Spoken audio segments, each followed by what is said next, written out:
Bienvenidos y bienvenidas. Yo soy Pilar Suárez y soy la coordinadora del Teacher Fellowship de la Red Interamericana de Educación Docente, una iniciativa de la Organización de los Estados Americanos. Me complace darles la bienvenida a este webinar de la serie de webinars COVID-19 Enseñando STEM en Cuarentena. Antes de iniciar, quisiera brevemente presentar la RIED a aquellos que aún no la conocen. La RIED tiene el propósito de contribuir al mejoramiento de la calidad y equidad de la educación docente de las Américas.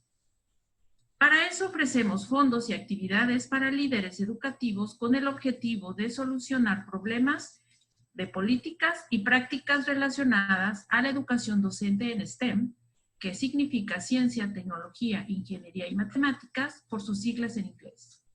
Para aprender más sobre nosotros y cómo involucrarse, visítenos en nuestro sitio web. La ubicación estará al final de esta presentación.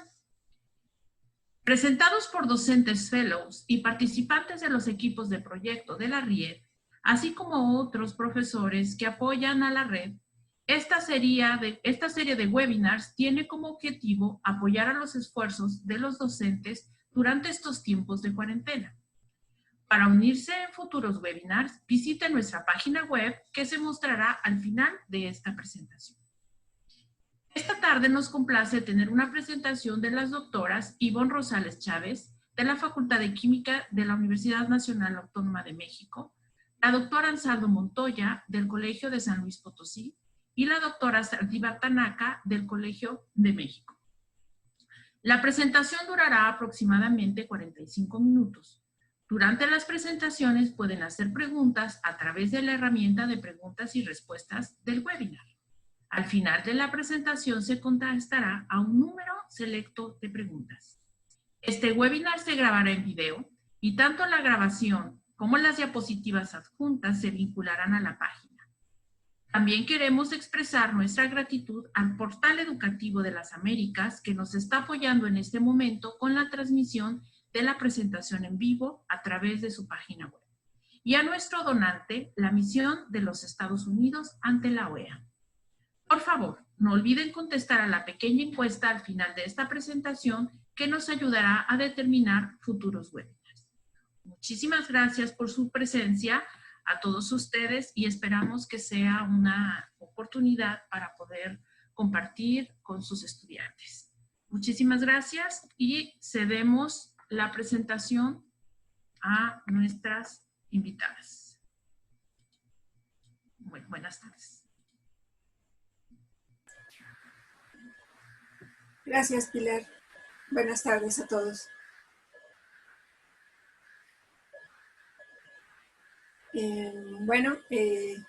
Les comento, estas charlas las estaremos impartiendo y una servidora, yo soy la doctora Ivonne Rosales Chávez, junto con la doctora Mónica Ansaldo Montoya y la doctora Laura Saldívar Tanaka.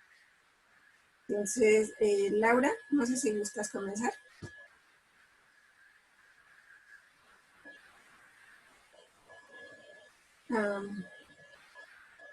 No te escuchamos. Sí, muchas gracias por participar en atender, digamos, esta llamada de esta presentación que se va a dar sobre enseñanzas de nanociencia y nanotecnología con un enfoque de STEM. Bueno, ya dijeron quiénes somos y entonces, bueno, yo nada más agregar que soy bióloga inicialmente, maestra en ciencias. Voy a poner la presentación para que puedan ver esto.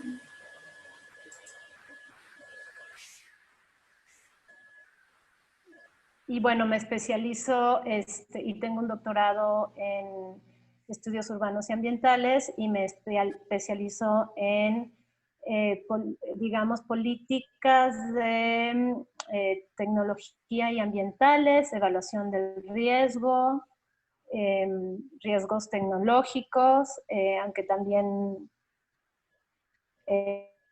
trabajo en ecología, desarrollo comunitario y de precaución. Entonces, y soy miembro, digamos, junto con mis otras dos colegas, somos miembros del Comité de Normalización Internacional que es espejo de la ISO, y a su vez yo soy también miembro de la Red Temática de Nanociencia y Nanotecnología en México y la Red Convergencia. Ya. Okay. A continuación también se va a presentar mi compañera, la doctora Mónica Ansaldo. Adelante, Mónica. Hola, buenas tardes Ivonne, buenas tardes Laura y bueno a todos los que están participando. Yo soy Mónica Ansaldo Montoya, yo soy de formación licenciada en Relaciones Internacionales y doctora en Desarrollo Científico y Tecnológico para la Sociedad por el CINVESTAT.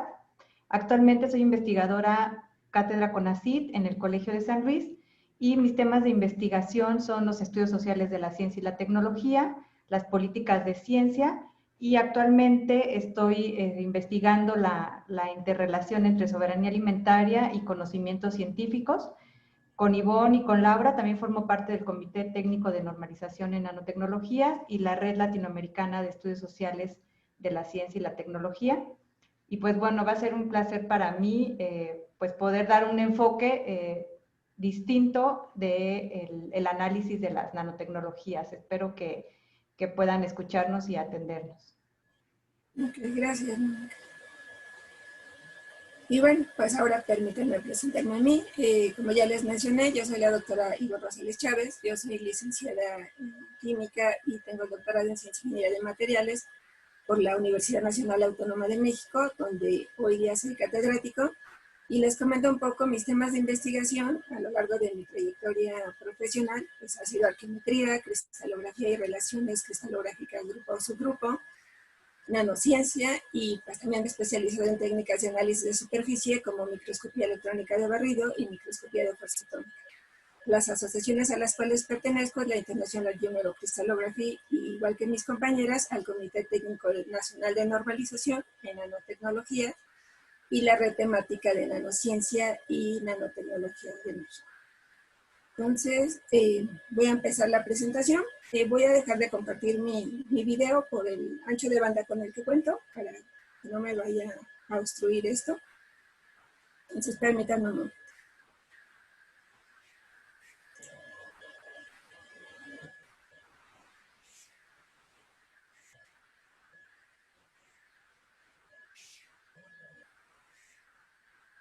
Okay.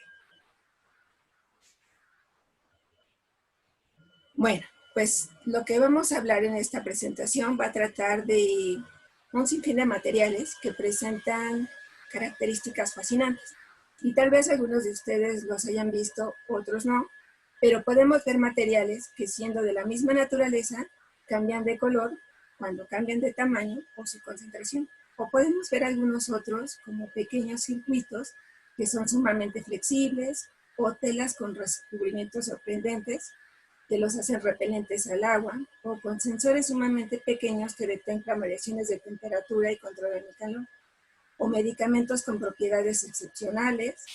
Y pues aquí para las chicas y los chicos pues también hay cosméticos que dejan la piel radiante o presentan colores vibrantes. Y más allá de eso, pues están los materiales que generan nuevas fuentes de energía, entre muchos otros más que corresponden al estudio de la nanociencia y nanotecnología. Y tal vez hasta este punto algunos de ustedes se preguntarán por qué presentan dichas propiedades o de qué están hechos. Bueno, pues estos materiales presentan estas propiedades porque tienen un tamaño sumamente pequeño, en una escala mucho más pequeña que la que utilizamos cuando medimos un diámetro de una pelota de tenis, o cuando medimos una bacteria cuando la vemos a través de una serie de lentes en un microscopio óptico. Esta escala en la que están diseñados estos materiales, como los fullerenos, que pueden verlo aquí, o grafenos, o nanotubos, o nanopartículas, de las que seguro algunos de ustedes han escuchado hablar últimamente como una alternativa en el tratamiento del COVID-19, pues solo es posible verlos con equipos de alta resolución. Estos equipos corresponden a los microscopios electrónicos de transmisión, a los microscopios electrónicos de barrido y a los microscopios de fuerza atómica. Estos microscopios nos permiten obtener aumentos hasta de 1 millón de veces. Por lo tanto, podemos llegar hasta la nanoescala, que va de 1 nanómetro hasta 100 nanómetros, donde 1 nanómetro es igual a 1 por 10 a la menos 9 metros. ¿Qué tan pequeño es esto? Pues imagínense que esto es tan pequeño que es 100,000 veces más pequeño que el diámetro de su cabello. Y que es en escalas comparables, pues, a las moléculas y a los virus.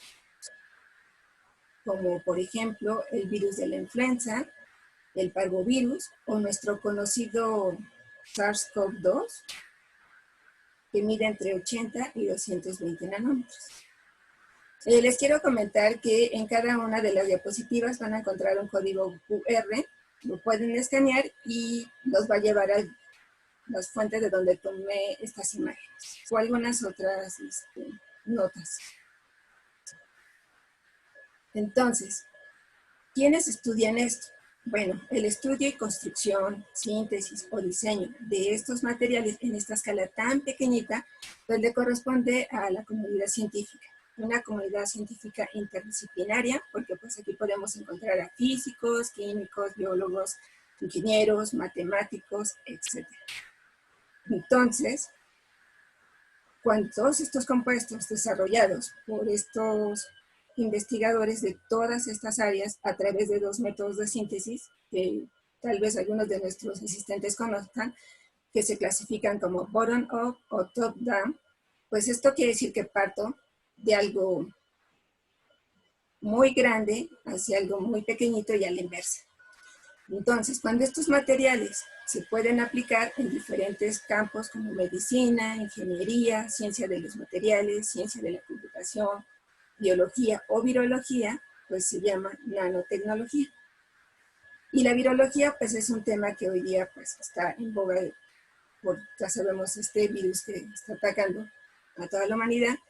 Y aquí, pues en esta área se pueden generar vacunas que permitan reforzar la resistencia a estos virus o generar desinfectantes que prevengan su propagación o realizar diagnósticos clínicos.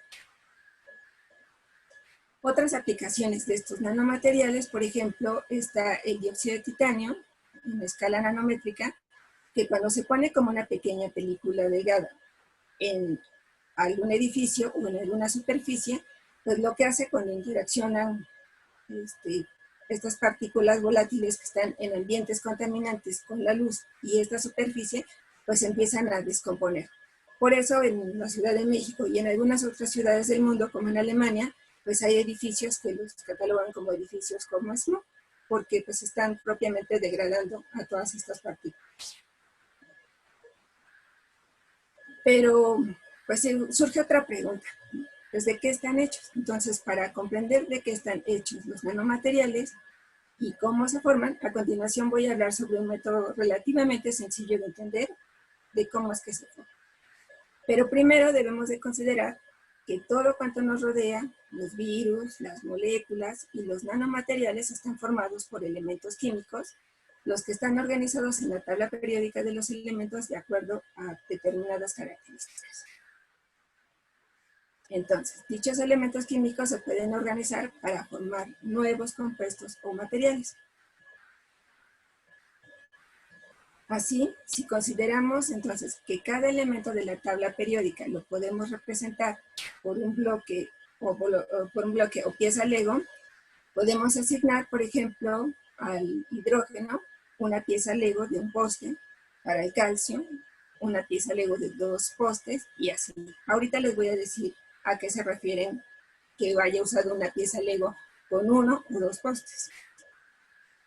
Bueno, esto se debe a que las moléculas, los compuestos y los nanomateriales pues se forman a través de determinadas reglas químicas. Por ejemplo, una que es el estado de valencia, que me dice cuáles son los electrones implicados en los enlaces unos con otros cuando se unen, y en algo que se llama regla del octeto. Bien, una vez que se puedan cumplir estas dos reglas químicas, entonces puedo formar pues, moléculas como la molécula de agua, que está conformada por un átomo de oxígeno y 2 de hidrógeno. Jugando con mis piezas Lego, Entonces voy a tomar 2 piezas blancas con un poste que corresponden a los hidrógenos. El estado de valencia del hidrógeno es +1, y una pieza Lego de 6 postes que corresponde al oxígeno. El estado de valencia del oxígeno es 2, bueno, -2, pero como estos son todos los electrones que se encuentran en su estado de valencia, pues los considero a todos para que cumpla pues, la regla del octeto. Y así, con ese concepto también puedo formar algunas otras moléculas, como la molécula de agua, de sal, que es la sal como la que encuentran ustedes en su casa, que se conforma de sodio y cloro, que es el cloruro de sodio, o estructuras más complejas como nanopartículas, películas delgadas, nanotubos, nanocristales. O algunas estructuras complejas que se llaman máquinas moleculares. Por ejemplo, los anticuerpos que ven aquí, pues estos son máquinas moleculares que a su vez ellos pueden construir otras estructuras en la escala nanométrica. Entonces, los nanomateriales debemos de tener muy claro que se conforman de moléculas y estas nanoestructuras, estos nanomateriales, que pueden ser naturales, incidentes o sintéticos. Es importante su estudio, en particular los sintéticos, porque estos tienen diferentes repercusiones en nuestra vida diaria, pues cuando se aplican a todos esos compuestos que les mencioné que tienen propiedades fascinantes, ¿no? Bueno, pues un poco más allá de esto, aplicaciones y regulación, pues es lo que comentarán mis compañeras. Le doy la palabra a la doctora Laura Saldívar. Sí, muchas gracias, Ivonne.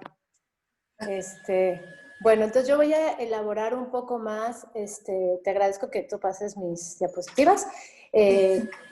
Sobre las aplicaciones, bueno, aquí tenemos algunos datos en la lista de la izquierda. ¿Cuáles son, digamos, los sectores donde tenemos ya más productos que están a la venta en el mercado, que contienen nanomateriales? Y entonces, en primer lugar, está la electrónica, la medicina, la construcción, luego está la industria de cosméticos, luego textiles, automotriz, aeroespacial también, y luego, bueno, con aplicaciones ambientales, que puede ser, por ejemplo, ahí se considera también filtros de agua, remediación de suelos, también para limpiar el aire, y, por ejemplo, la cuestión de la energía alternativa, a veces también digamos, de aplicaciones. Del lado derecho tenemos una figura que muestra cuáles son, digamos, los principales nanomateriales usados en productos según sectores, y vemos que, digamos, si ven los colores, el verdecito, que es la plata, las nanopartículas de plata, se usa mucho, es el que más se usa. Luego está el dióxido de titanio, ¿no? Luego, por ejemplo, el dióxido de titanio se usa mucho en cosméticos, que se usa mucho en filtros o en cremas. Luego está en la industria de construcción, también se usa el dióxido de titanio. La plata se usa mucho, bueno, como para desinfección, entonces por eso está en cosméticos, en textiles y en construcción, por ejemplo, en recubrimientos y pinturas. Luego tenemos el dióxido de sílice, que es el moradito, va, digamos, un poco menos, y luego el disulfuro de tuxteno y las nanopartículas de, ahorita se me fue, clay. Arcilla, perdón, las nanoarcillas, sí, por eso.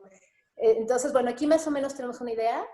Abajo, bueno, luego van a poder ver las referencias. Esta es de una página que se llama StatNano, que tiene muchas estadísticas y de hecho pone por país y eso es muy útil. La siguiente, por favor.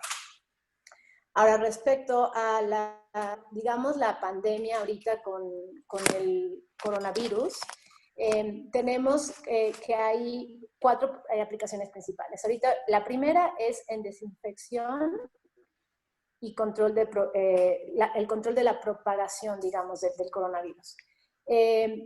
Sabemos que hay muchas nanopartículas o nanomateriales que tienen propiedades antivirales, y antimicrobianas. Entonces, esto se usa ya sea en superficies que sean autodesinfectantes y que sean bactericidas, o en este caso, que maten a los virus, o desactiven más bien a los virus, y se usan mucho las nanopartículas de metales, como el cobre, la plata y el zinc. Esos iones metálicos son los que los desactivan.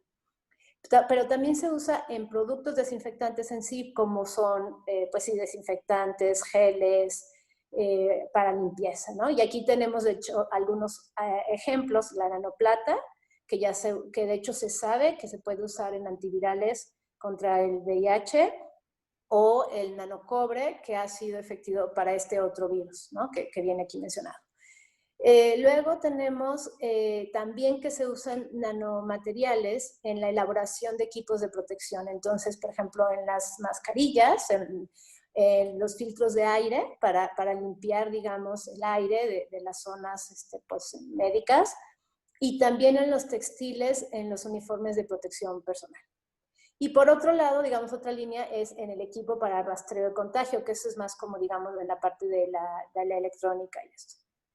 Otro uso, que está más bien ahorita en etapa de desarrollo, investigación, es bueno, sí, diagnóstico y monitoreo, porque tiene que ser específico para el COVID, ¿no? Entonces, se sabe que se pueden usar también nanopartículas de oro o grafeno con anticuerpos que sean indicadores y se usen en biosensores para detectar el COVID.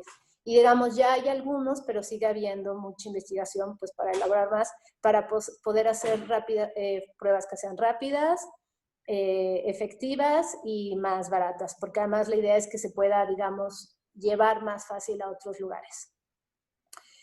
Las otras dos formas son el ataque y desactivación, del virus en sí, del SARS-CoV-2, en pacientes. Entonces, esto también está en una etapa de investigación, de desarrollo, que es en la elaboración de fármacos que lleven nanomateriales en forma de aerosoles que puedan penetrar a los pulmones, que digamos que ya están infectados y que desactiven el virus. Y la otra es en las vacunas. Y de hecho, varias de las vacunas que ahorita escuchamos a menudo en el radio ya están usando alguna forma de nanomateriales. En el artículo de Waze, si ustedes lo ven, ahí se menciona. Y por último, la cuarta forma en que se está usando también ahorita está en desarrollo, es para suprimir la respuesta inmunológica. Como todos sabemos, uno de los graves problemas, digamos, del COVID es la respuesta, ¿no? La inflamación, y digamos, se está tratando de usar nanotecnología o nanomateriales que, digamos, regulen la respuesta inmunológica, en algunos casos incluso que la supriman, ¿no? Entonces es esto. Y bueno, pero aún sabemos, y si ustedes se podrán imaginar, que en el caso particular del COVID, esto se hace a través de equipos interdisciplinarios, de hecho, pues de varios países, como decía Ivonne, la doctora Rosales, hay una convergencia, digamos, de disciplinas. Lo que nosotras, yo como me presenté, yo vengo un poco más del área social, abogamos, es que también debe de haber estudios que vean los efectos, digamos, al medio ambiente y otros impactos sociales. Entonces, se deben de hacer estudios de nanotoxicidad y nanoecotoxicidad, o sea, ver cómo las nuevas propiedades que tienen los nanomateriales pueden afectar al ambiente, a otros seres vivos, porque se sabe que estos nanomateriales, muchos tienen propiedades diferentes de agregación, acumulación, y se biodegradan de forma diferente. También el otro aspecto que creemos que es muy importante estudiar son los aspectos éticos, porque digamos, por ejemplo, en la línea de la nanobiotecnología hay varios dilemas éticos. Los legales, ¿no? Que es que no tenemos, digamos, una regulación que sea específica y que vea estos nuevos avances y productos. Y la otra son, bueno, los sociales, es que, y más adelante lo va a elaborar la doctora Ansaldo, es que para desarrollar esta tecnología y esta ciencia es muy costoso. Ya mostraba la doctora Rosales el tipo de microscopios y el tipo de, digamos, instrumental que se tiene que usar es muy caro. Entonces, esto hace, por supuesto, que se tenga que quitar dinero para financiar otro tipo de investigación. Y por último, bueno, los efectos al ambiente, ¿no? Como decíamos, está poco estudiado y de hecho se debería de estudiar a lo largo del ciclo de vida, desde la extracción hasta la disposición de desechos. O sea, cuestionar si se están extrayendo nuevos materiales. Uno de los argumentos de la nanotecnología es que se usan menos materiales, pero todo eso debe ser estudiado. Entonces, hacer esto de tal forma que sea una ciencia, tecnología e innovación responsables. Y esto, digamos, tiene que ver con que ya tenemos varias experiencias en la historia de la humanidad, pero más en la historia reciente, de productos, actividades, tecnologías que en un principio se consideraban que eran benéficas y que ahora sabemos que son malas, y es la columna de la izquierda, la que está en rojo. Entonces, tomando esto en cuenta, del lado derecho tenemos algunos indicadores que son como alertas, ¿no? Tempranas. Y sería, por ejemplo, que sabemos que las nanopartículas de plata son bactericidas, ¿no? Y que se sabe que pueden causar daño en invertebrados acuáticos. Sabemos que los nanotubos de carbono son parecidos a las fibras de asbesto y causan daño mitocondrial, al ADN, estrés oxidativo. Se sabe que el dióxido de titanio puede traspasar la piel y la membrana celular, entonces tiene potencial inflamatorio. Entonces, por eso hay que ver cómo se va a usar y en qué se va a usar, ¿no?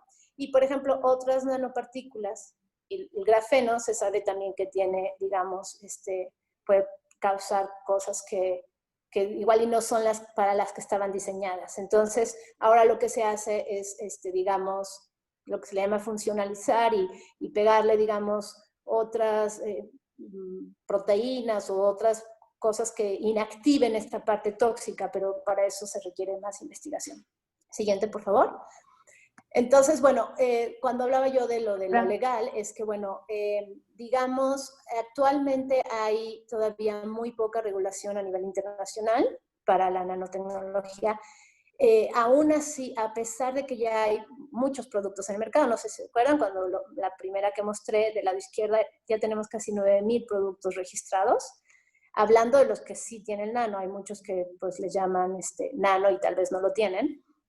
Y entonces hay posturas, hay países, digamos, que dicen hay que tener una regulación específica, que puede ser llamada Nano Act o Ley de Nanoseguridad, y hay otros que dicen, y que es la tendencia actual, que es simplemente que sea incremental, que es ir modificando poco a poco lo que se tiene para ir haciendo más o menos nanoespecífica. Entonces, en ese caso tenemos la regulación europea, más que la regulación europea, tenemos, digamos, dentro de las formas de regular o de controlar la nanotecnología, está la versión que es la obligatoria y dura, digamos, y la otra es la voluntaria, ¿no? Entonces, dentro de la dura ya tenemos, en el caso europeo, que el reglamento de químicos, el REACH, ha sido modificado un poco el año pasado para empezar a considerar cuestiones nano, o sea, que no se vea como un genérico, sino que se considere que son nuevas sustancias. Y aparte ya en algunos reglamentos, como el de cosméticos, el de información alimentaria y biocidas, ya también se está hablando sobre todo de que haya un etiquetado, y eso es obligatorio. Dentro de las voluntarias tenemos los registros, etiquetados voluntarios, códigos de conducta, sistemas de manejo de riesgo y estándares técnicos. Esto, como les digo, no son obligatorios, y pues aquí vienen algunos ejemplos de qué es lo que tenemos, digamos, actualmente. La otra forma también de ver el tipo de regulación es el pensar en que hay 3 formas de abordar este problema. Uno es el reactivo, que es que una vez que hay un problema, elaboremos reglas y legislación que nos proteja. El otro es preventivo, que es un poco diciendo, bueno, con lo que ya sabemos vamos a modificar. Y el otro es precautorio, que es aunque no sepamos todavía y no tengamos certeza, con los indicios que ya tenemos que actuar. Y eso sería, digamos, la diapositiva anterior, donde les mostraba, ¿no?, los avisos.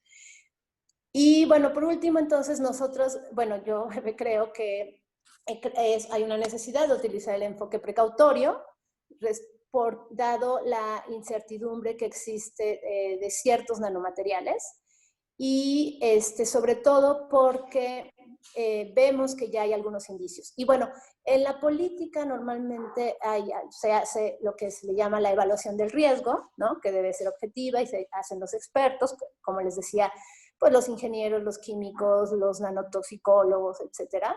Y con esa información, los políticos del lado derecho gestionan el riesgo y toman las decisiones políticas, y es la línea que viene abajo, ¿no? Que puede ir desde aumentar estudios sobre el posible riesgo, por lo tanto, aumentar el presupuesto, a limitar la liberación al ambiente, negar autorizaciones, hasta moratoria o prohibición, ¿no? Y digamos, cuando empezó esto, sobre todo del lado de las organizaciones de la sociedad civil, ambientalistas pedían una moratoria, ¿no?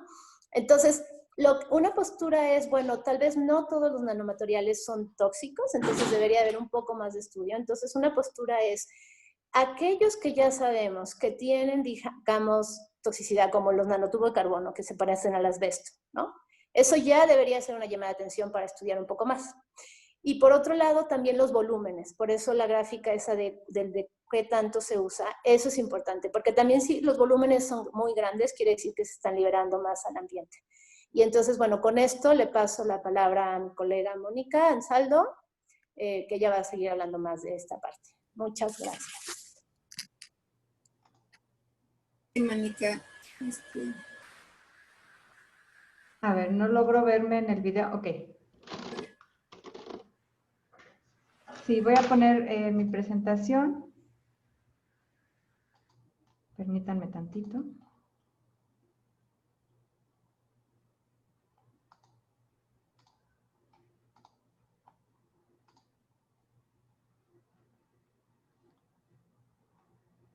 ¿Ahí se ve? Sí, ya lo vemos, pero no está en modo presentación. Ok. Bueno, yo voy a hablarles, sí, la parte social. Vemos cómo Ivonne nos presentó pues todos estos avances que han logrado la ciencia, ¿no? La física, la química, todas ellas combinadas para crear nuevos materiales. Y también vimos cómo Laura pues nos habló de la necesidad de regular, ¿no? Porque hay riesgos, hay beneficios muy importantes de los nanomateriales, de las aplicaciones, pero también hay riesgos, ¿no? Entonces, a mí me interesa mostrarles a ustedes cómo se puede estudiar eso, ¿no? De dónde viene toda esta innovación, ¿no?, científica y tecnológica a nivel mundial, ¿no? No nada más para las nanotecnologías, sino para las biotecnologías, las tecnologías de la información, etcétera. Entonces, bueno, después de un poquito de historia, después de la Segunda Guerra Mundial, con la importancia que tuvo la investigación científica para la guerra, ustedes saben, la creación de la bomba atómica, etcétera, se crea un contrato social, ¿no? Un contrato social entre la ciencia y la sociedad para mostrar que la ciencia tiene un beneficio social, ¿no? La idea era alejarse de esta ayuda que tuvo la investigación a la guerra y abstraerse de esta imagen para que la ciencia sea un beneficio para la sociedad. Entonces, lo que se creó después de la Segunda Guerra Mundial en Estados Unidos principalmente, pero que permeó a todo el mundo en el ámbito de las políticas de ciencia, pues es esta idea, ¿no? El apoyo a la investigación científica genera un beneficio para la colectividad. ¿Y cómo funciona esto? Bueno, el modelito principal, que se le conoce como modelo lineal, es que, bueno, el Estado aporta recursos públicos para que los investigadores, la comunidad científica, genere nuevos conocimientos, genere innovaciones que van a ser de beneficio social. Todo esto se abstrae de la política, o sea, las decisiones sobre los recursos públicos no están dentro de este campo de los científicos, ¿no? Sino que la política se hace acá, se dan los recursos públicos y lo que vamos a generar son innovaciones, ¿no? Ese es el modelo que se generó a partir de la Segunda Guerra Mundial. Pero veamos cómo se configura en la actualidad. Bueno, primero les quiero mostrar cuál es la intensidad del gasto en investigación y desarrollo. Estos datos son de los países de la OCDE únicamente. México pertenece a la OCDE. Colombia recientemente también se acaba de incorporar. Entonces, bueno, vemos que desde esta gráfica tiene datos desde hace casi 20 años. La intensidad del gasto en investigación y desarrollo continúa creciendo, ¿no? A lo largo de los años. Es un consenso, ¿no? Esta idea de que la investigación y el desarrollo van a generar este potencial, ¿no? México, bueno, está dentro de los países de la OCDE que menos invierte. Tenemos un porcentaje de menos del 5%, ¿no? Llegamos hasta el 0.3% del Producto Interno Bruto, mientras que los países de la OCDE invierten en promedio más del 2%, ¿no? Corea, en este caso, es quien más invierte en investigación y desarrollo. Pero, ¿cómo se compone este gasto? Bueno, según estos datos de la OCDE, lo que vemos aquí es que en los últimos años, la inversión, vemos esta línea roja continua, la mayor parte del gasto en investigación y desarrollo en realidad proviene del sector privado. Es un gasto que generan las empresas en investigación y desarrollo. La línea punteada es el gasto que hace el gobierno. Entonces, la educación superior también tiene un porcentaje importante, pero lo que podemos ver es que el 71% del gasto en investigación y desarrollo en los países miembros de la OCDE en realidad proviene del sector industrial. En México, que es, bueno, el caso que yo puedo hablarles, es un poco al revés, más bien muy distinto, ¿no? En México, el gasto en investigación y desarrollo lo aporta más de las 2/3 partes está en el gobierno, le siguen las empresas, tanto públicas como privadas, después el sector educativo y las organizaciones privadas. Entonces, aquí vemos una configuración distinta, es el Estado el que más aporta a la investigación y desarrollo.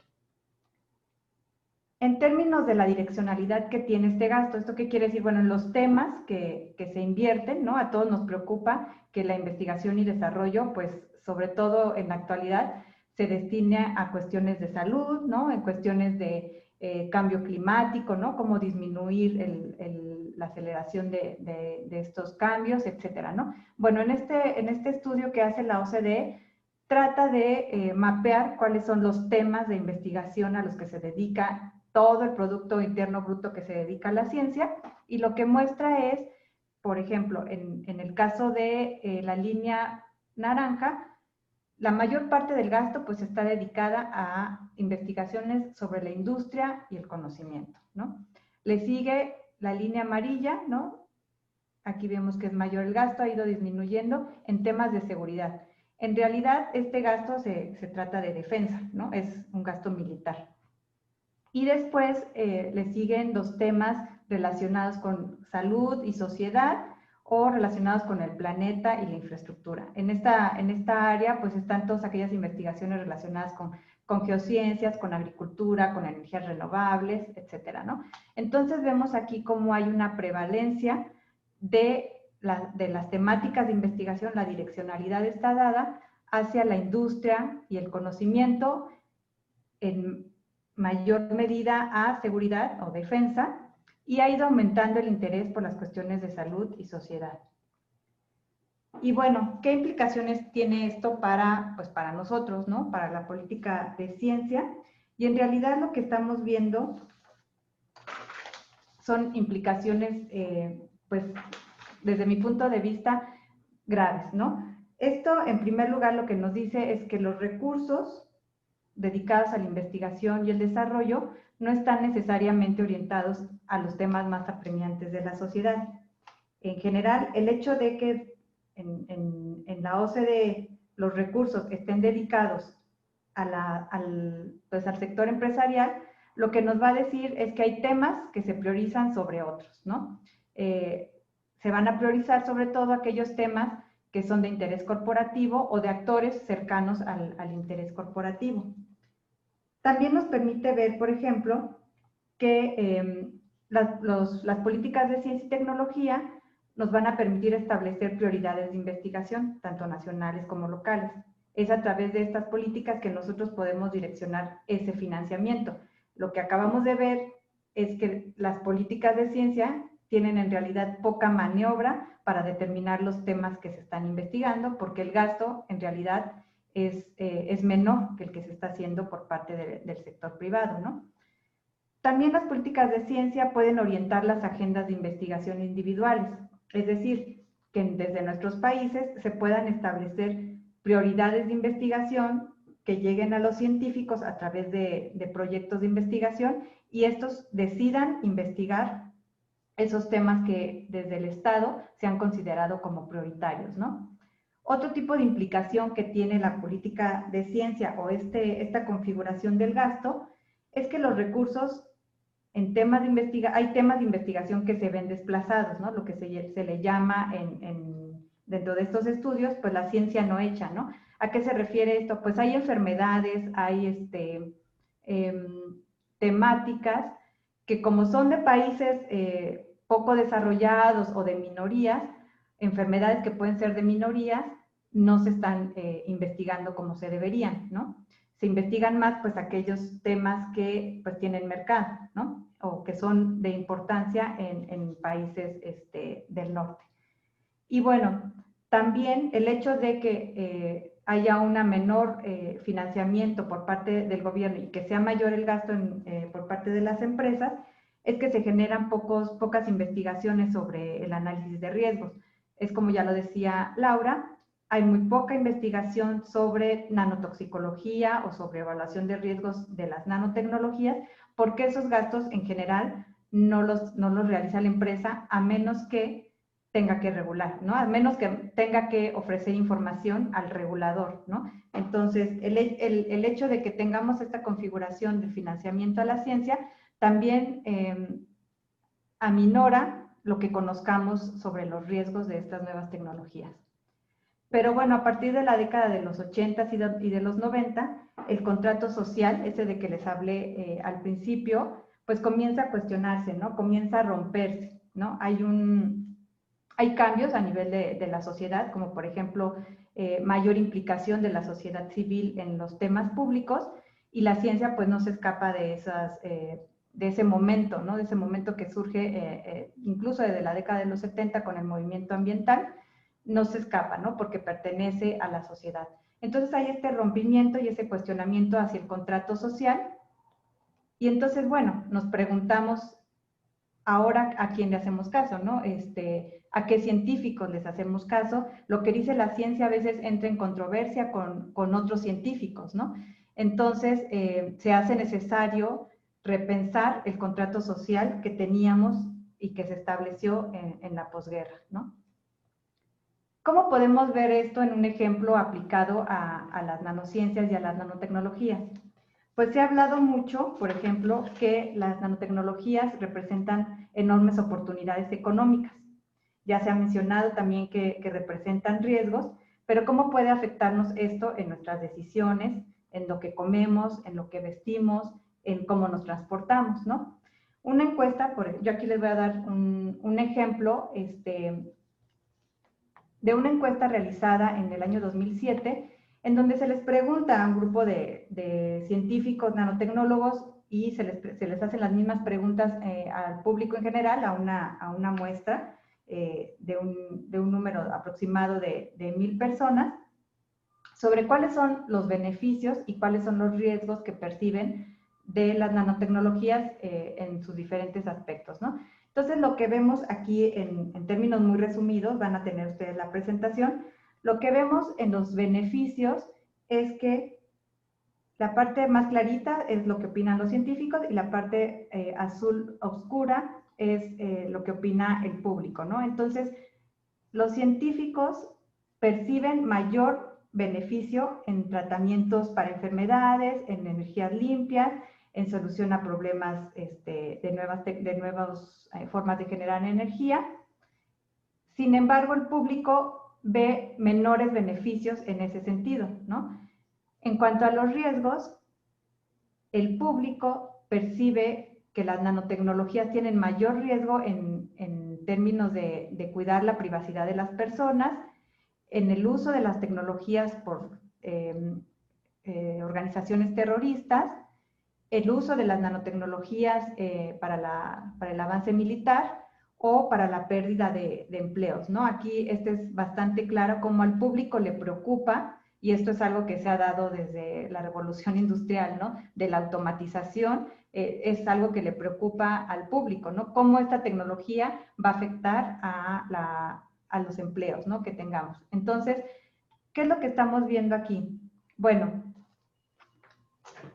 que al momento de construir nuevas tecnologías, pues los valores y las preocupaciones, las cosmovisiones y las percepciones que tienen quienes las construyen y quienes las reciben y quienes toman decisión sobre ellas, pues van a ser distintos, ¿no? No podemos dejar a las tecnologías en manos solo de los expertos. Es importante, sí, por supuesto, pero los valores no son los mismos, no compartimos las mismas preocupaciones porque tenemos situaciones y contextos distintos. Las nanotecnologías que se hacen en Estados Unidos, de las que se hacen en Europa, no van a ser las mismas que se hacen en México. Aunque el sistema de producción científica esté muy articulado, de todos modos hay un conocimiento situado, ¿no? Entonces, bueno, lo que yo les quiero dejar el mensaje es que más que un asunto técnico, la evaluación de las nanotecnologías es un asunto político y cultural, por lo cual las decisiones deben tomarse en lo posible en procesos democráticos, ¿no? Y esto, digamos, desde el punto de vista social o filosófico incluso, es porque los expertos no son electos, ¿no? Ellos toman decisiones delegados, ¿no? O sea, se les delega una función, pero ellos no fueron electos democráticamente. Entonces, se presenta aquí esta problemática de que están tomando decisiones cuando no han sido electos en un proceso democrático, ¿no? Como para que el público haya delegado en ellos esa responsabilidad. Por otro lado, también la construcción de nuevas tecnologías, como las nanotecnologías, presenta el problema de muchas manos, ¿no? La alta complejidad que tienen estas tecnologías nos lleva a lo que un sociólogo nos comentaba que era la irresponsabilidad organizada, ¿no? O sea, no sabemos dónde surge el problema, ¿no? Está tan articulado este sistema de investigación que no sabemos si esta aplicación, el problema de contaminación se generó en cuál laboratorio, ¿no? Este se conoce el problema de muchas manos, pero también se le conoce como el problema de la irresponsabilidad organizada, por lo que necesitamos definitivamente regular, ¿no? La tercera cuestión aquí en el tema de los expertos, el riesgo, la política y la democracia, es esta idea que tenemos y que de hecho lo estamos haciendo ahora, es que los científicos tienen que esforzarse por comunicar sus ideas a la sociedad. Sin embargo, también hay que pensar en cómo nosotros podemos hacer escuchar lo que nosotros pensamos a los científicos o a quienes toman decisiones sobre la ciencia, ¿no? No es solamente, por ejemplo, en este caso de los esfuerzos que se hacen en STEM, ¿no? Que son muy importantes, el que cada vez más los adolescentes, mujeres, hombres se interesen por temas científicos, pero también es importante que nosotros como ciudadanos, como público, nos sintamos el interés por hacer escuchar nuestros intereses a ellos, a los científicos o a quienes toman las decisiones en políticas de ciencia. Entonces, bueno, politizar las nanotecnologías. En general, cuando escuchamos hablar de politizar, pues nos vienen ideas pues negativas, ¿no? Como que tenemos la idea de que politizar es algo negativo, ¿no? Sin embargo, no necesariamente es así. Politizar algo significa que, bueno, que de entrada no ha sido político, ¿no? Que no tiene una implicación que tenga que ser analizado, que tenga que estar en la agenda pública. Sin embargo, la politización lo que implica es cuestionar, ¿no? Cuestionar las relaciones de poder que se han establecido previamente y que no habían sido cuestionadas, una forma de darlo a entender es, por ejemplo, el caso del trabajo doméstico, ¿no? En muchas sociedades, como las latinoamericanas o en otras sociedades, el trabajo doméstico ha sido naturalizado, ¿no? No tienen derechos, ¿no? Por ejemplo, las trabajadoras domésticas, en algún momento se empezó a politizar el tema, salió de que fuera algo natural, y entonces el trabajo doméstico ha adquirido derechos, ¿no? De eso se trata la politización, ¿no? Se politiza aquello que requiere discutirse en la arena pública, generalmente para dar cuenta de que algo no está bien, de que algo no es justo, ¿no? Entonces, significa sí entrar en un conflicto, ¿no? En un debate, pero el conflicto no necesariamente quiere decir algo violento, ¿no? Significa que queremos poner los puntos a debate, y sí, hay cuestiones de poder y hay cuestiones que pueden ser incluso físicas, pero en este caso estamos hablando de poner sobre la agenda cuáles son los temas que nos interesa que se desarrollen en esta tecnología, ¿no? Y bueno, yo les voy a hablar de manera breve sobre las aplicaciones a la agricultura y a la alimentación, que es un tema que a mí me interesa. Los nanoalimentos, ¿no? Bueno, los nanoalimentos se les conoce como todo alimento cultivado, producido, procesado, envasado, mediante el empleo de técnicas o herramientas nanotecnológicas, o a los cuales se les han agregado nanomateriales manufacturados. Dentro de las aplicaciones tenemos aquellas que están relacionadas con la agricultura y otras con la alimentación, o sea, ya con el proceso de los productos ya industrializados, ¿no? Dentro de la agricultura vamos a encontrar nanopesticidas o nanofertilizantes. En general, de lo que se trata es pues minimizar las dosis que actualmente hay en el uso de pesticidas y de sustancias químicas a los alimentos, bueno, a los cultivos, y que se tengan tecnologías para la liberación controlada de de estas sustancias, ¿no? Entonces, es un beneficio, efectivamente, el que podamos tener tecnologías que nos permitan minimizar las dosis tanto de fertilizantes como de pesticidas. No solo en términos económicos, sino también en términos del medio ambiente. Esto es un tema sumamente importante en la actualidad, ¿no? En términos de la alimentación también, ¿no? También estamos interesados en que los alimentos adquieran nuevas propiedades nutricionales, ¿no? En obtener el mayor beneficio de lo que consumimos, que haya mejor disponibilidad de sustancias en el organismo, se generan suplementos alimenticios, ¿no? A través de la encapsulación de nutrientes, y en el empaquetado. También queremos cuidar la inocuidad de los alimentos y queremos aumentar el tiempo en que se conservan, ¿no? Ese sería como un beneficio que pudiéramos tener de estas nuevas tecnologías. Algunas aplicaciones que están en el mercado, que no son a veces fáciles de reconocer porque, como comentaba Laura, no dicen que lo son, no hay una regulación de etiquetado. Entonces, a veces lo dicen cuando no lo son y no lo dicen cuando lo son, ¿no?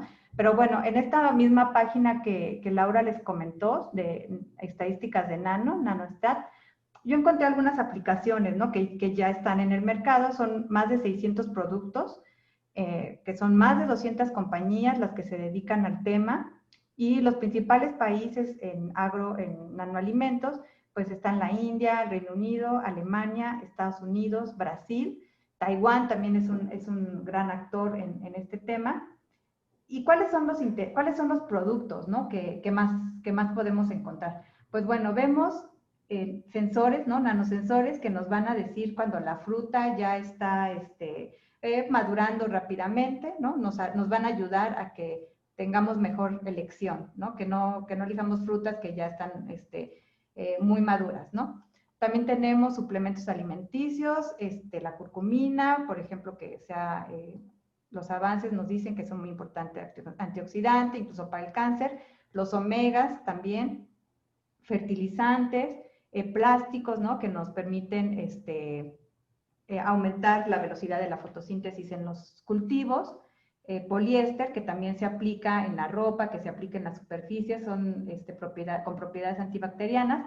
Todo esto es lo que está disponible a nivel internacional en diferentes mercados, ¿no? Pero bueno, si ya miramos un poquito más más allá de lo que estamos acostumbrados a ver de estos nuevos productos, pues efectivamente vemos que son productos interesantes, que nos pueden ayudar, pero finalmente son productos que implican un cierto tipo de mercado, ¿no? Que no todo el mundo tenemos acceso a ello. Y, por ejemplo, que son productos para exportación, ¿no? Son para los mercados de exportación, que la fruta, que las verduras tengan más tiempo en anaquel, pues son productos que están dirigidos pues a la agroindustria, ¿no?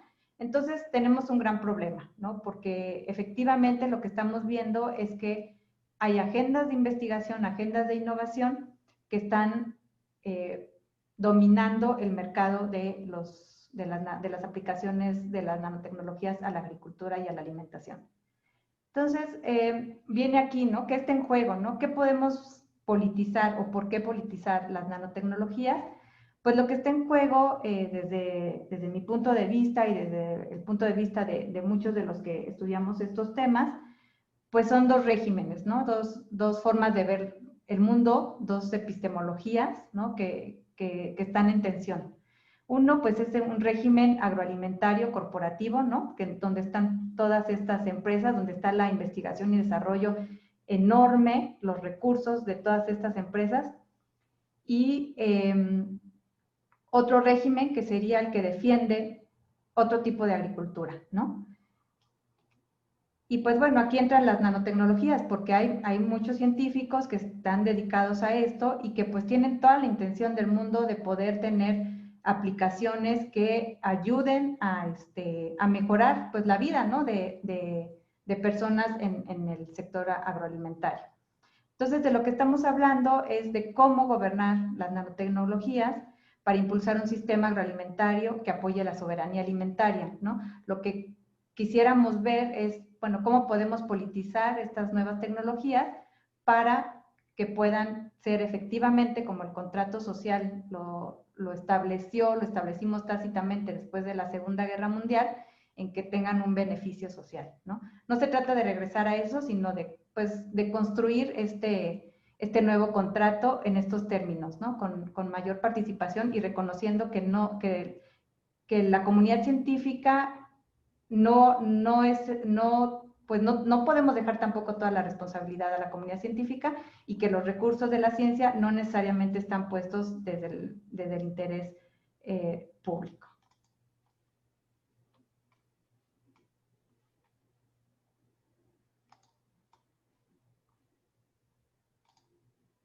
Y hasta ahí dejaría yo mi presentación. Ok, gracias, Laura y Mónica. Creo que ahorita viene una parte de las preguntas, pero bueno, yo me he tomado la libertad de estar leyendo los comentarios y, perdón, Pilar, pero quisiera hacer un comentario acerca de, pues un comentario, valga la redundancia, que está en el chat. Bueno, Nancy Orellana dice que ¿cómo aplican niños de tercero de base lo que acabamos de mencionar?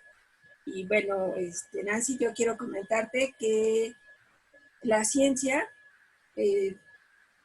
dado que es algo que está implícito en nuestra vida diaria, tanto la química, física, matemáticas, debemos de adoptarla a nuestra vida pues desde la edad temprana. Entonces, de hecho, lo que presenté con los Legos, hay una imagen que está tomada del centro Edgerton del Instituto Tecnológico de Massachusetts, es un programa que está enfocado a niños de primaria. Entonces, tal vez ahorita no me dio tiempo, pero pues una recomendación, si das clase a niños de edad temprana, lo que puedes empezar a hacer es desde hacerlos distinguir entre algo que es inanimado o animado, es decir, algo que está vivo o no, y luego pues hacer la aproximación de que es algo que es orgánico, que tiene carbón, y algo que no, un metal. Y entonces, a partir de ahí, puedes partir para decirles que existen los elementos y te vas a sorprender de cuando empieces a enseñar esto a los niños porque ellos lo captan muy rápido. Y no sé, si empiezas después a jugar con estas piezas Lego, pues vas a ver que para ellos y para muchos otros que no están relacionados con estas ciencias, va a ser sencillo distinguir que todo cuanto nos rodea son elementos que se pueden unir en forma de moléculas o compuestos o nanoestructuras. Entonces, creo que la base de esto es hacer la ciencia parte nuestra de la población, para que después podamos tomar decisiones acertadas sobre qué producto consumimos o no. No es nuestra obligación ser químicos o físicos o matemáticos, etcétera, pero con información básica podemos decidir qué consumimos o no, y tampoco hay que poner a la nanotecnología como algo satánico. Eso no es así, porque todo producto que nosotros consumimos genera un efecto colateral, en menor o mayor grado, que puede perjudicar a nuestra salud, pero ustedes bien lo saben, todo exceso es grave, ¿no? Entonces, eso es importante hacerlo notar. Perdón, Pilar. Sí, bueno, pues me parece muy interesante. Antes de pasar a la siguiente sección, me encantó su presentación. Muchísimas gracias por haber colaborado con nosotros. Si bien es cierto, este espacio está un poco más orientado a recomendar a los profesores de diferentes niveles educativos cómo utilizar alguna estrategia, alguna herramienta para la enseñanza de las ciencias, ustedes acaban de tomar un punto muy importante, especialmente...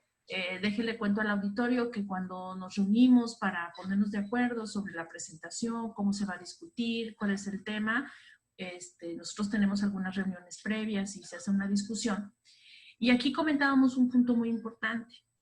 Decíamos, bueno, ahora están circulando mucha información, se hablan de productos milagros, se habla de muchos productos que tienen un cierto beneficio o no, para atender no solamente la problemática del COVID, por ejemplo, ¿no?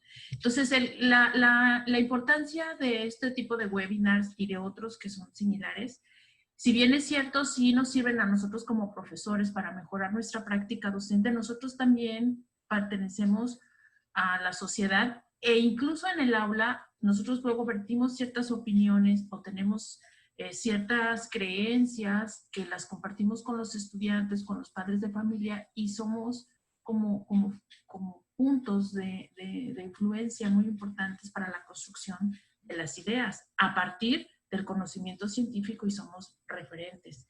Entonces, estos temas, bueno, sí nos sirven para tomar decisiones. De hecho, quiero compartirles con ustedes la importancia, un comentario que se ha venido manejando mucho en México, en redes sociales, etcétera, sobre, por ejemplo, que no te pueden apuntar, tomar la temperatura con un termómetro de infrarrojo, ¿no? Y hay gente que no permite que lo hagan. También hay unos comentarios que nos hizo favor de compartirnos aquí una profesora que dice así: una consulta, ¿será verdad que la nueva vacuna contra el COVID ya viene con un nanochip incorporado para el control mundial de la personalidad de los seres humanos? Es decir, mucho se escucha y se lee que la nueva vacuna vendrá con un nanochip para controlar el pensamiento y el comportamiento y también para cambiar el ADN de las personas. Antes que ustedes contesten esto, yo quisiera hacer ese comentario. Precisamente la ciencia se utiliza para la toma de decisiones y para la construcción del contexto en el que vivimos, ¿no? Entonces, el pensamiento científico también se construye, es algo que el pensamiento crítico se construye. Entonces, desde su conocimiento y desde su perspectiva, ¿podrían contestar esta pregunta? Bueno, yo comento brevemente, ahorita no sé, Laura y Mónica, pero respecto al sensor de temperatura, pues es una fuente de luz que luego va a un fotodetector y detecta como esas variaciones de temperatura que registra cuando nos lo ponen en la muñeca de la mano o en la cabeza. Pues no pasa nada. Solo considere que todo cuanto nos rodea, estamos siempre bañados de luz u ondas de diferente frecuencia todo el tiempo. Entonces, sí, no todas las ondas electromagnéticas o pónganlo así, fuentes de luz, pues son benignas. Algunas otras, como los rayos UV, nos queman, pero no es posible, ni eso ni el chip, porque nosotros somos una máquina sumamente compleja. Entonces, para lo que estoy haciendo ahorita, hablando, moviendo las manos, viendo, escuchando y sintiendo la percepción de frío caliente, se llevan a cabo muchas reacciones químicas. Entonces, imagínense que solo un pequeño dispositivo pueda controlar todo eso a la vez. No es posible, tendría que ser multiespecífico y que yo sepa, o alguien de los que nos ven ahorita y mis colegas esté enterada, pues no existe, ¿no? Entonces no hay que tener miedo. Laura, Mónica. Sí, bueno, yo creo que primero ya la parte esencial es preguntarse, pues, si es esto posible, ¿no? Primero hacerse esa pregunta, ¿no? ¿Es esto posible? O sea, desde la ciencia, ¿no? Desde la tecnología estamos en ese nivel, ¿no? Segundo, también creo que hay que preguntarnos más bien, ¿por qué piensan eso, ¿no? ¿Por qué la gente está pensando eso, ¿no? ¿A qué teme, ¿no? Cuáles son sus ideas, como lo presenté en la encuesta, ¿no? Tenemos diferentes percepciones, ¿no? Y este es un ejemplo claro de que podemos llegar a tener valores e ideas y miedos, ¿no? Porque la percepción o el riesgo nos lleva a temores también. Entonces, lo que hay que preguntarse es ¿por qué piensa así, ¿no? ¿Qué hay más atrás, ¿no? De por qué está pensando así esta persona, y de ahí quizás entonces sí entablar un diálogo de por qué está pensando de esa manera, ¿no? Eso nos puede llevar tanto a la ciencia como a los tomadores de decisiones a generar algo nuevo, ¿no? Construir algo nuevo, una estrategia nueva. Bueno, pues muchísimas gracias. Sí.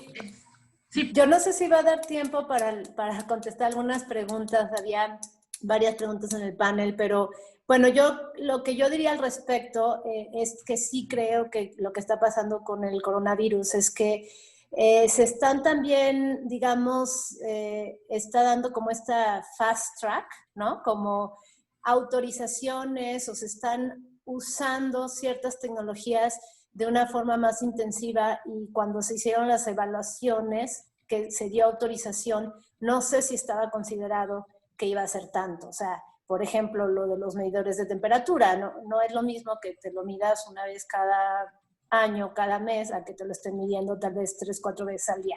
Pero bueno, eso, o sea, lo digo como en general. Y había por ahí una pregunta, pero creo que de hecho ya se salió, Clever Rodríguez, que preguntaba, por ejemplo, lo de las vacunas que yo mencioné. Les sugiero, si les van a compartir la presentación, ahí viene de hecho el link para el artículo de Waze y colaboradores. De hecho no viene el link, pensé que se había puesto. Bueno, lo pueden buscar, es de acceso abierto. Y ahí menciona varias de las vacunas, y lo que sí menciona, y eso lo sabemos todos, es que se están dando procesos de autorización más rápidos de lo común por la premura, ¿no? Y entonces, bueno, eso tal vez en el futuro nos podrá tener algunos otros cuestionantes, ¿no? Si fue lo adecuado o no. Y bueno, respecto a lo que decía, no todas necesariamente están usando nanotecnología, no todas están usando nanomateriales o nanopartículas, pero algunas sí, como nanoportadores. Entonces, bueno, pues sería cuestión de ver, ¿no? Y, por ejemplo, los productos para desinfección, bueno, normalmente se supone que los que están en el mercado ya deben de estar autorizados, porque también hay una pregunta, hay varias preguntas de Jesús López, ¿no? Que hablan de preguntas de regulación. Entonces, bueno, si quiere buscar luego en las citas, pues ahí hay algo escrito, y en cada país es diferente. En el caso de México realmente no tenemos más que regulación voluntaria. Yo por rapidez no lo mencioné, pero bueno, tenemos las normas mexicanas, que son normas técnicas y son de aplicación voluntaria. De hecho, tenemos una norma de etiquetado, bueno, un estándar, ¿no? Una norma. Y normalmente nos inspiramos en las normas ISO, que ellas ya tienen 81 publicadas y hay otras 30 y tanto ahorita en desarrollo. Luego preguntaba Froilán, por ejemplo, ¿en qué nos guiamos? ¿Cuáles son las guías para la evaluación, digamos, de toxicidad y eso? Y aquí el referente son las guías de la Organización de Cooperación y Desarrollo Económico, de la OCDE, ¿no? Pero, por ejemplo, una vez más, o sea, estas se han ido, digamos, homologando y se han ido haciendo nanoespecíficas, pero cuando empezó todo esto, 10 años atrás, no había métodos o, digamos, sí, técnicas de evaluación que fueran nanoespecíficas. Y era como, se veía como un genérico, ¿no? Como, una nanopartícula de plata, pues pensemos que es una microplata y se sabe que no. Entonces, digamos, sí hay mucho por donde rascarle. Y bueno, vi que por aquí que estaba el doctor, no sé si sigue aquí, Gabriel Luna. Él, por ejemplo, es el director de la red de nanociencia y nanotecnología de México. Y ellos, a través de la red, por ejemplo, digo, ya sé que aquí hay público de otros lugares, tal vez les interese ver, hay un proyecto que es el Sistema Nacional de Toxicidad, y que la idea es precisamente poner una plataforma donde hay investigadores de al menos 9 universidades de México, que sea precisamente para poder tener las herramientas metodológicas y los equipos de trabajo que puedan hacer estudios de nanotoxicidad. Entonces, un poco lo que decía Mónica, o sea, digamos, igual las empresas no lo tienen, pero en la medida en que el gobierno empiece a hacer obligatorio, ¿no?, la famosa carga de prueba de que la empresa demuestre que su producto es inocuo, entonces este tipo de plataformas van a ser muy importantes. Y bueno, podría decir más, perdón Pilar, no sé, si yo en mi exposición me fui muy rápido, también podría hablar del principio de precaución, pero bueno. No, de hecho, miren, la charla está pensada para 1 hora, ya excedimos el tiempo, pero también tenemos la opción que luego los profesores pues se van saliendo, ¿no? Cuando tienen alguna interés, pero mantenemos a la mayoría, de hecho, seguimos con la totalidad del cupo, estamos llenos, quiere decir que los profesores a través de redes sociales, estoy ahorita checando algunos comentarios en redes sociales, están atentos a lo que ustedes dicen y yo creo que podemos responder algunas preguntas, ¿no? Si alguno de ustedes, disculpe, tienen algún compromiso, pues siempre pueden retirarse y después regresar a ver la grabación. Recuerden que esta grabación, así como las presentaciones, van a estar disponibles en la página donde ahorita les coloco en el chat la dirección exacta, pero en la página de la RIED. Ustedes colocan Red Interamericana de Educación Docente OEA COVID y los va a copiar y llevarlos hasta ahí. Pero ahorita les pongo la liga.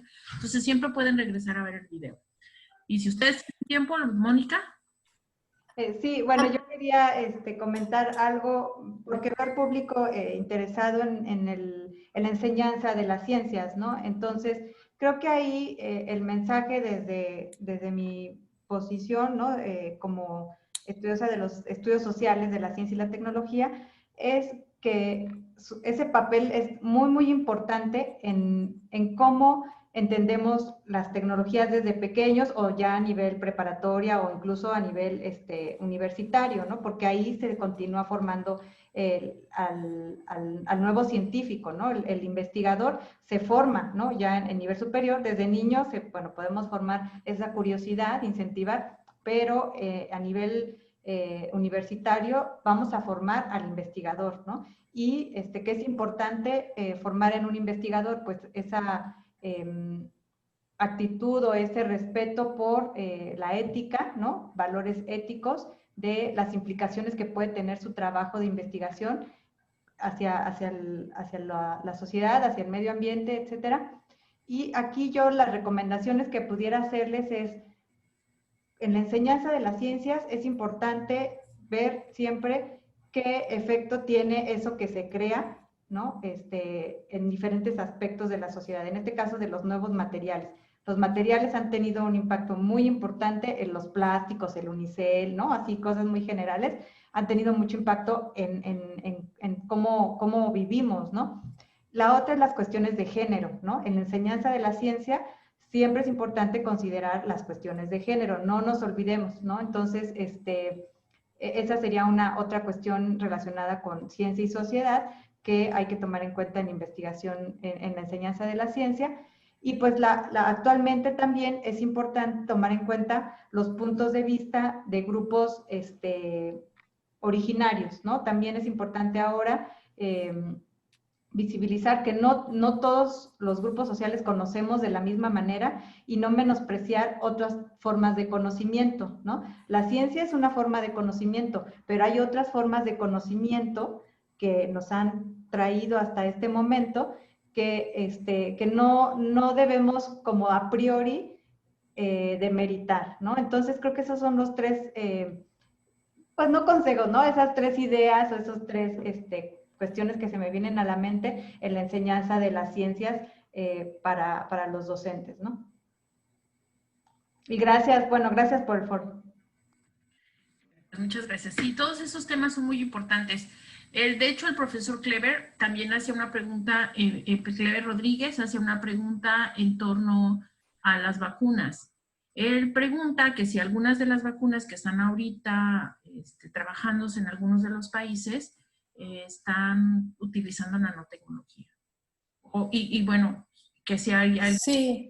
Y si es éticamente correcto.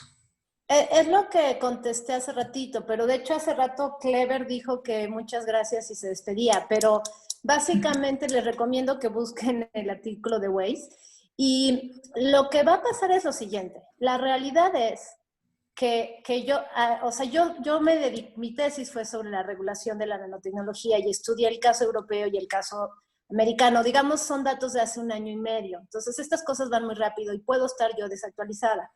Pero en general, digamos, como mencionaba yo, el registro, la regulación de químicos europea, que digamos es lo que va más avanzado, no es todavía nanoespecífico. O sea, digamos, se hacen los dossiers donde se pide información, donde precisamente se pide información de estudios de toxicidad, etc., etc. Y en general, al igual que pasa en el caso de México con la COFEPRIS, es que no tenemos estudios que sean nanoespecíficos. Por eso la importancia de plataformas como la que mencioné en el caso de México, Sinanotox. Esto no quiere decir que en los países de Estados Unidos, Europa, la India, China, ya existan esta capacidad, pero no está todavía, digamos, mandatado. No hay una regulación que diga, tus pruebas de inocuidad o de que no se bioacumula o biopersistencia, o cuál va a ser el efecto a tal exposición, tanto tiempo, no está pidiendo ahorita que sean en específico. Entonces, normalmente se va a perder. Lo más seguro es que la información va a ser errónea, ¿no? Porque sabemos que las nanopartículas son tan pequeñas que probablemente perdón que use esta palabra, pero van a burlar la prueba. Entonces, por ahí la necesidad que se haga más investigación, ¿no? Y a lo que dijo Mónica, yo le agregaría, digamos, hablando, por ejemplo, de química verde, digamos, se dice que los nanomateriales son nuevas sustancias, entonces está dentro de la categoría de, digamos, de la química verde. Se debería de hacer obligatorio, no optativo, que se hagan también materias que estudien la toxicidad, ¿no? A los humanos, al medio ambiente, y también materias obligatorias donde se vean los impactos, digamos, la cuestión ética y los impactos a la sociedad, como mencionaba la doctora Ansaldo. No todos tenemos acceso. ¿Es válido que se está destinando presupuesto que estaría para otras cuestiones que se ven menos importante a esto que es tan caro? Probablemente sí, pero eso es parte de lo que tenemos que discutir, ¿no? Entonces, digamos, por eso, por lo mismo que no tenemos suficiente investigación, el llamado, que voy ahorita, entonces lo voy a decir, el llamado a usar el enfoque precautorio. Porque, digamos, ahorita no sé, Pilar, tú de dónde seas, pero, por ejemplo, en México ahorita la discusión que está muy fuerte en los medios es respecto al glifosato, ¿no? Porque en México, digamos, la postura de gobierno es prohibir gradualmente el uso total del glifosato. ¿Qué es lo que dicen los promotores del uso del glifosato? No hay suficiente evidencia científica, solamente está en la categoría de probablemente cancerígeno. Los que se oponen al uso del glifosato dirían, lo que hay, porque sí hay estudios, hay al menos 2000, demuestran que es dañino. No solo a humanos, sino a los seres del medio ambiente, que son la base, digamos, del ecosistema, de la producción, ¿no? A los microorganismos del suelo. Entonces, lo que dicen, digamos, para el caso de la nanotecnología, como yo decía, es hay que ver la ecotoxicidad, la toxicidad, la novedad del producto, la persistencia, la biopersistencia, la acumulación, la aglomeración, ¿no?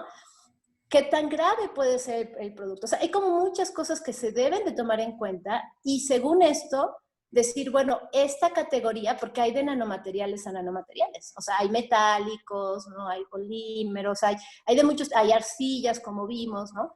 Y hay algunos que, como veíamos, están funcionalizados y traen, digamos, una cubierta que les puede hacer inocuos. Estoy simplificándolo, ¿no? Obviamente, un nanotecnólogo, sí, ya lo estoy diciendo mal, pero la idea es, hay que hacer más investigación en eso. Y de hecho ahorita, esto es lo que le llaman la segunda, ¿no? Tercera generación de la nanotecnología. Eso es lo que estamos ahorita. Pero, pues yo creo para mí un poco la conclusión de esto es, sí se necesita hacer más investigación y no irnos solo por la novedad, ¿no? Acabo de estar en la mañana en una conferencia sobre el principio precautorio y ellos de hecho dicen, bueno, tenemos que usar también la evaluación de alternativas.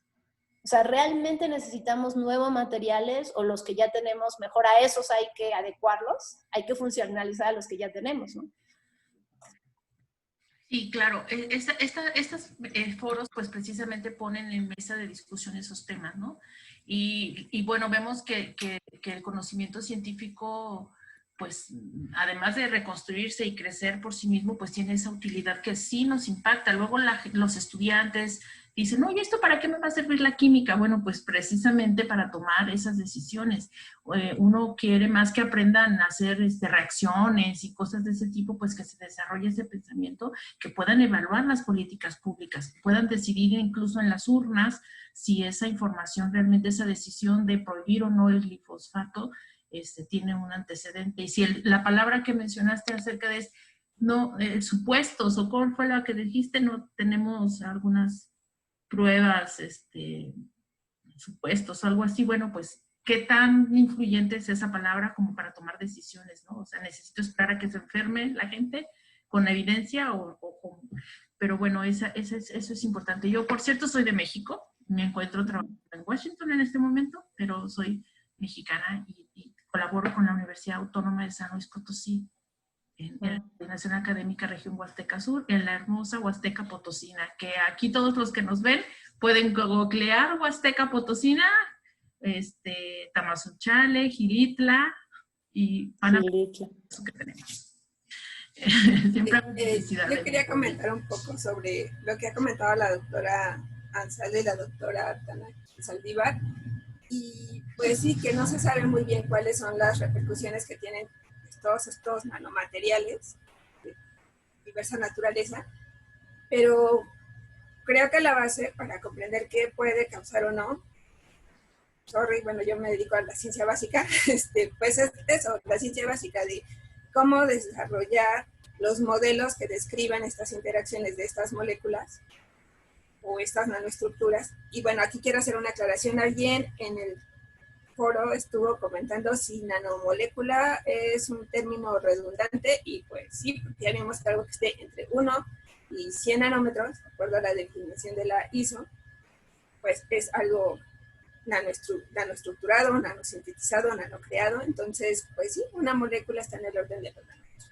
Entonces, sí debe de incentivarse la inversión a la educación básica, porque si no sabemos cómo estas nanoestructuras o estas moléculas interaccionan con todo cuanto nos conforma, pues no vamos a saber cuáles son las repercusiones, ¿no? Y alguien más decía que cuáles son los efectos de la relación que puso Laura de los 869 productos, pues no lo sabemos, ¿no? Porque de hecho, ni siquiera de los materiales que están microestructurados o que ya consumimos de manera usual, sabemos todas las repercusiones que pueden tener en nuestro organismo y en cada persona en particular. Entonces, pues sí, la base es acercarse a la ciencia y a la regulación, como mis compañeras aquí del panel lo han mencionado. Bueno, yo creo que quedan algunas preguntas pendientes. Yo creo que la pregunta de Froilán encierra algunos de los aspectos sobre los riesgos, sobre la construcción, sobre las regulaciones de las preguntas que tenemos aquí, que ya de alguna manera ustedes las contestaron tanto en la exposición como en la disertación final, pero Froilán dice, hace unos 7 años algunos productos de limpieza personal y cosméticos ponían como algo novedoso la inclusión de nanomateriales en su formulación. Posteriormente se observó una disminución o eliminación de esa declaratoria en los productos. Por ejemplo, tintes de cabello. Existe una norma obligatoria sobre etiquetado o bien la inclusión, y yo quisiera agregar, o sea, ¿qué fue lo que ocurrió? Que la gente dejó de usar esto como comercialización o se encontraron efectos negativos, etcétera, y esta pregunta pues encierra muchas de las que ahí están mostradas. Sí, bueno, no hay, en México no hay. Bueno, yo mencioné la norma mexicana que es voluntaria y mencioné que en Europa sí, por ejemplo, en la regulación de cosméticos, si tienen nanomateriales, tienen que poner entre paréntesis nano, ¿no? Pero fuera de eso, digamos, hay algunos países que piden un poco más, son más estrictos. Pero bueno, en México acabamos de pasar la batalla de que se etiquetaran otras cosas, ¿no? Entonces, pues vamos de a poquito. Pero sí, efectivamente, yo creo que, bueno, cuando estamos hablando de controlar y proteger, esto incluye, de hecho, a los comercializadores y a las empresas. O sea, ellos también están afectados si alguien que no está vendiendo productos con nanomateriales realmente y lo pone como un producto milagro, que le llamamos, es una advertencia, es una propaganda falsa, ¿no? Y si tiene un efecto negativo y decía que tenía nano, eso es una mala, bueno, propaganda, ya lo dije. Entonces, también a ellos les debería de beneficiar que esto estuviera, digamos, regulado y establecido, ¿no? Pero en México no lo hay y que yo sepa, digamos, en Latinoamérica no. Cuando mencioné la ley de nanoseguridad, bueno, el país que está más avanzado es Brasil, donde ha habido propuestas para tener una ley, digamos, nanoespecífica, pero a la fecha, según yo, no se ha aprobado. Y en México, digamos, hubo alguna propuesta, pero no pasó, ¿no? Entonces, es una discusión que todavía se está dando. Gracias. Y respondiste la pregunta también de Jesús López. Bueno, yo quisiera agregar también aquí una cuestión que hay que aprender, ¿no? Hay un libro que se llama ¿Qué pueden aprender las nanotecnologías de las biotecnologías?, ¿no? Entonces, de ahí venimos, ¿no? Las biotecnologías son las tecnologías del siglo pasado, ¿no? A partir de los 70 hasta, continúan, ¿no? Pero digamos que hasta el 2000, y las nanotecnologías se plantearon como la nueva revolución industrial, ¿no? Entonces, venimos ya de un cuestionamiento enorme a las biotecnologías, sobre todo a las biotecnologías agrícolas, ¿no? El problema de los OGMs no está resuelto, ¿no? No está resuelto, sigue siendo un tema controversial, y lo que se plantea es que las nanotecnologías aprendan de todo ese proceso de ocultamiento y de negación que se tuvo con las biotecnologías agrícolas, y se haga una innovación responsable, ¿no? Que es, bueno, debatir los riesgos de manera anticipada. Yo creo que esta observación que nos hace el profesor que estuvo atento a la plática, me parece muy relevante, ¿no? Porque efectivamente ya no vemos que tantos productos se anuncien como nano. Incluso en Amazon, si buscamos así, dice pequeñas partículas de hierro, el cobre, la plata, antimicrobiano, todo esto, pero no dice que son nanopartículas, ¿no? Entonces sí, efectivamente creo que hay ahí una cuestión de no decirlo porque no se arriesgan a tener una percepción negativa de estos nanomateriales. Pero urge un inventario, ¿no? A nivel nacional, a nivel latinoamericano, porque pues hay un comercio, ¿no? De estos nuevos materiales. Entonces sí urge que cada vez más los reguladores lo tomen en cuenta, ¿no? Entonces esa sería mi respuesta o mi comentario con respecto a esto. Gracias. ¿Atraviesan la placenta? Preguntaba Jesús. Sí, hay estudios que demuestran que puede atravesar la placenta en los estudios de nanotoxicología, pero también depende de qué nanopartícula. Entonces, digamos, en genérico puedo decir que sí. Muchas gracias. Perdón, tenemos aquí una emergencia y estamos resolviendo. Sí.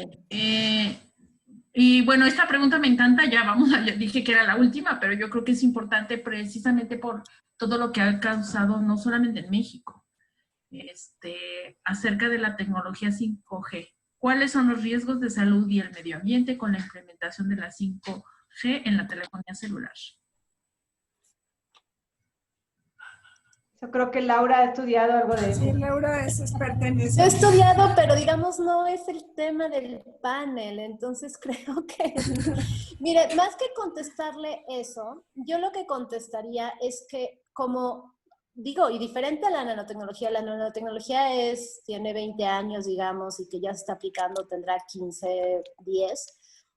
La 5G, a pesar de que hay otras tecnologías de radiación electromagnética que le anteceden, es una nueva versión con más potencia, digamos, son frecuencias más, es mayor frecuencia y las ondas son más pequeñas, ¿no? Entonces, no quiero elaborar más, aquí mis colegas saben que sí estoy estudiando el tema y eso, pero no más bien es cuestión de que hay que documentarse, y yo creo que ahí sí, en el caso, digamos, de los reguladores, en general, mi opinión es que se ha autorizado, hablando desde la 3G, la 4G, se han hecho autorizaciones una vez más, donde esto es retomando lo que decía la doctora Ansaldo, los que toman las decisiones, los que están en los comités, son ingenieros, son técnicos, y no ha habido realmente participación ni estudios de toxicidad o digamos de epidemiológicos profundos, y ya se ha autorizado. Y últimamente han salido estudios, si quieren saber más, busquen BioInitiative, que fue un estudio que se publicó en el 2007, la primera versión, 2012, la segunda, de un grupo grande de varios países, con gente de Suecia, de Australia, de Estados Unidos, etc. Y luego ha habido 2 estudios más recientes, del 2018, que son de la National Toxicology Program de Estados Unidos y del el Instituto Ramazzini de Italia, que encuentran que la radiación 4G tiene efectos. Entonces ya ustedes, pues, piensen, si la 4G tiene efectos, si la 5G no los tendrá. Pero, pues, yo creo que mejor eso, hacemos luego otro panel, Pilar, al respecto. Sí, sería bueno, invitamos a uno de mis colegas que justamente está trabajando con eso, ese tema en la Universidad de Castilla-La Mancha, el doctor Enrique Arribas. Entonces, sería muy interesante. Bueno, aquí no sé si quieran ustedes contestar algunas otras de las preguntas, y bueno, específicamente ustedes lo comentaron, pero yo sí quisiera hacer énfasis, especialmente pues porque el grupo más grande de los que nos visitan el día de hoy en este webinar son profesores. Es como que, miren, maestros, todo lo que vemos nos sirve para construir nuestro pensamiento, para tener ideas de cómo diseñar algunas estrategias educativas y de a partir de qué problemas podemos trabajar, porque precisamente eso es la educación STEM, ¿verdad? Entonces, yo les invito a que se contacten con las profesoras, a que revisen la presentación del día de mañana, a partir de mañana estará disponible, el día que ustedes gusten, y puedan pues pensar cómo pueden ustedes construir problemas de enseñanza en estos temas. Y bueno, las doctoras seguramente estarán encantadas de poder compartir con ustedes su experiencia y ayudarlos, porque luego se requiere de un conocimiento científico más profundo para poder tener estrategias educativas innovadoras, y eso es una de las ventajas de tener aquí a personas expertas. Me da mucho gusto que sean mujeres, pero además científicas, y además mujeres científicas con una visión de la construcción del mundo tan maravillosa. Pasamos a las reflexiones finales, por favor, su comentario final para cada una de ustedes, y después ya despedimos el webinar. Muchísimas gracias por habernos acompañado, profesoras, y entonces cedemos la palabra para ya las conclusiones de este webinar. Bueno, yo voy a ser muy breve. Solo quisiera incentivar a nuestros docentes y estudiantes que nos estén viendo a que hagan un acercamiento a la ciencia básica, porque a partir de ahí van a poder comprender pues muchas de las implicaciones que tiene no solo usar los nanomateriales, sino cualquier otro producto. Entonces, no le tengan miedo a la ciencia, pues de hecho es nuestro mejor aliado para el desarrollo de la humanidad. Gracias. Supongo que sigo yo. Sí, un poco, pues la importancia de empezar de lo más básico para luego poder llegar a niveles, desde mi punto de vista, que soy más de lo social, más abstractos. Creo que la biotecnología también así lo era. La nanotecnología es sumamente, pues es algo que no vemos, ¿no? Entonces cuesta trabajo entenderlo, pero es muy interesante, tiene mucho potencial. Y pues sigan adelante. Hay mucha información también. Bueno, pensando un poco en lo que decían, por ejemplo, el 5G, incluso de la nanotecnología, hay que tener cuidado también que puede haber mucha información que no es verídica. Entonces, pues traten, aunque sean artículos de divulgación, pero traten de que sean de fuentes confiables, ¿no? Para que no estemos difundiendo información y verdades que no son verdades. Bueno, yo primero lo que me interesaría decirles es que se necesitan más científicos, ¿no? Sí, definitivamente necesitamos más científicos, más científicas en América Latina. No es el único camino, porque no quiero ser reduccionista, pero es uno de los mejores caminos para poder tener mejores resultados a nivel social, ¿no? Entonces, definitivamente hay que tener más investigadoras y más investigadores. Segundo es que la investigación pues es una profesión, actualmente ya es una profesión, antes era pues un hobby, ¿no? En los siglos pasados, pero actualmente es una profesión, ¿no? Y es una profesión que nos permite hacer lo que nos gusta, ¿no? Entonces, pues qué mejor profesión, ¿no? Pero a la vez tenemos una responsabilidad enorme, ¿no? Enorme porque si estamos trabajando para el sector público, nuestra responsabilidad es con las personas, ¿no? Entonces, sí estamos haciendo lo que nos gusta, pero también tenemos el beneficio y la responsabilidad de pensar que nuestro trabajo tiene que contribuir a todos, ¿no? Entonces, creo que ese sería mi mensaje, que la enseñanza de las ciencias no se enseñe como que la ciencia y la tecnología llegan e impactan a la sociedad, ¿no? Eso es algo que se dice mucho, ¿no? Llegó la ciencia, llegó esta nueva tecnología y nos impactó. No nos impacta, se construye, ¿no? Entonces, como se construye, hay forma de orientarla hacia lo que nosotros consideramos que es éticamente y utilidad social también, ¿no? Entonces, dejemos de pensar que la tecnología nos impacta, no nos impacta, nosotros influimos en ella y ¿cómo podemos influir en ella? Conociendo, ¿no? Conociendo cómo funciona. Entonces, y para eso volvemos al punto, necesitamos más científicos y más científicas. Eso sería lo que yo quisiera decirles. Bueno, pues muchísimas gracias por sus participaciones a todos, a los ponentes, su asistencia. Y ¿se despide Ivonne? Sí. Bueno, muchas gracias a todos. Gracias Pilar, Rebeca, Patricia y a todos nuestros asistentes. Un placer, y a mis compañeras. Pues, gracias nuevamente. Bueno, pues muchísimas gracias. Les recordamos que en la página que les acabo de colocar ahí la liga, pueden ustedes consultar esta grabación a partir de 24 horas, junto con las diapositivas que nos hicieron favor de pasarnos las profesoras, doctoras de diferentes instituciones. Y también pueden ver otros webinars pasados, las grabaciones y los futuros webinars. Tenemos otros temas muy interesantes que están disponibles para ustedes sobre movimiento STEM, sobre estrategias educativas o cómo han atendido la pandemia y estos temas de ciencia tan relevantes y tan importantes para construir una mejor sociedad. Agradecemos a ustedes enormemente que hayan compartido con nosotros todo su conocimiento y esfuerzo en este foro, y especialmente que sean un motivador para aquellos que quieren estudiar ciencia y para que vean que las mujeres también tenemos un espacio en la ciencia. Muchísimas gracias a todos y enhorabuena. Les voy a compartir la pantalla donde podemos Bueno, aquí tenemos la página de la RIED donde ustedes pueden consultar los webinars y lo que sigue.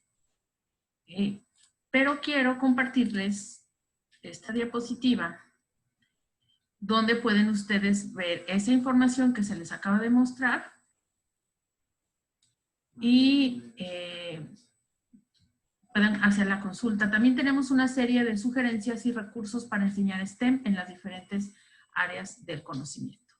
Muchísimas gracias y agradecemos por favor que contesten la encuesta que aparece al final y los esperamos. Hasta pronto. Hasta luego, buena tarde. Adiós.